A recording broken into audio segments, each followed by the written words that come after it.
تنحى يا حزن মানুষ আর সময় আমার যে শিক্ষাটা দিছে কোনো কিতাবেও আমার সেই শিক্ষা দিতে পারে না। بعزم فصيح فإني علمت بأن تنحى বেঈমানকে গালি না দিয়ে ধন্যবাদ দিতে শিখো। হয়তো আজকে তার জন্যই তুমি মানুষ চেনা শিখে গেছো।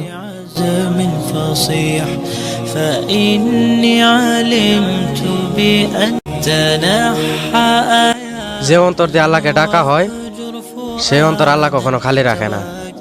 بجد بعزم فصيح فإني علمت بأنك تنحى মানুষ ঠকায় একটু সময়ের জন্য, কিন্তু আল্লাহ জিতে দেয় সারা জীবনের জন্য। بجد بعزم فصيح فإني علمت بأن